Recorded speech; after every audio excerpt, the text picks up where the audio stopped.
Welcome back to SportsCenter. Oh, looking forward to tonight. Klay Thompson's having a pretty good year. He made 52 threes already in the postseason, third most in NBA history. And tonight's only game 3. Now, Thompson is 6 triples behind Reggie Miller's playoff run in 99 and 2000. For second in league history, he'll probably catch Reggie. Well, why is nobody talking about this? It's probably because his teammate Steph thinks these totals are downright cute. Curry knocked down 98 threes last postseason, beating Reggie already by 40. Think about that for a second. Let's bring in our man, Michael Wilbon, who is fired up and ready for tonight, Game 3 in Oklahoma City. Michael, we had a little bit of everything in the first 2 games. I want to start with Russell Westbrook. 3 straight games, at least 12 assists. What have you seen from his game so far in this series? Well, Coach, that's a critical question for Oklahoma City, well, for Golden State trying to defend it. Go back to the San Antonio series, to Game 3, where they lost a home game here. And Russell Westbrook, if you remember, after that game was almost disconsolate. He said, I'm not playing like this again.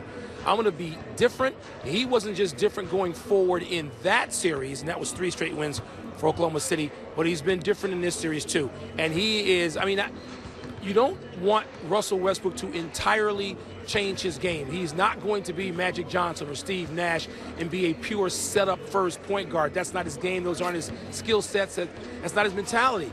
But he's going to have to keep guys involved at a level that he found a way to do in that San Antonio series. It continued in Game 1. It pretty much continued in Game 2 as well, even though Oklahoma City didn't get Game 2.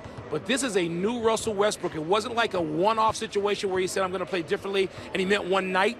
He meant going forward. There was a discovery. I don't want to say a revelation, but something happened, and he has maintained that sort of new balance that people have been asking for, looking for, that wasn't always evident. He's maintained it in these playoffs ever since. It's been really, really cool.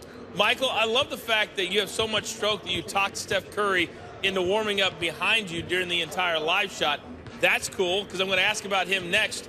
How much do you think that stretch he had in the third quarter, where he outscored the Thunder 15-2 by himself in Game 2, how much will that run help him moving forward?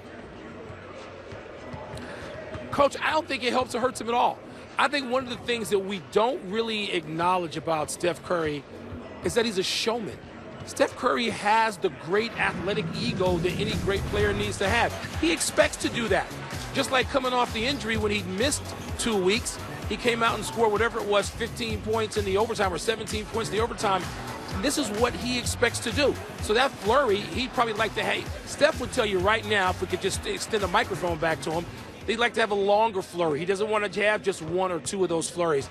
He expects to have them. He has them. He's completely confident that they're going to come. And so I don't think what happened the other night affects him at all. That if you had a little truth serum you could put into his vein, he would tell you, yep, that's what I'm supposed to do. Klay Thompson, same thing. But I believe Curry, more than any player in the league right now, believes when it comes to shooting a basketball, the most elemental thing in the game, he can do it better on command, at home, on the road, and do it more so than anybody in basketball right now. Don't hate him because he has one of the best seats in the house with the very latest from Oklahoma City. You know who it is. He is Michael Wilbon.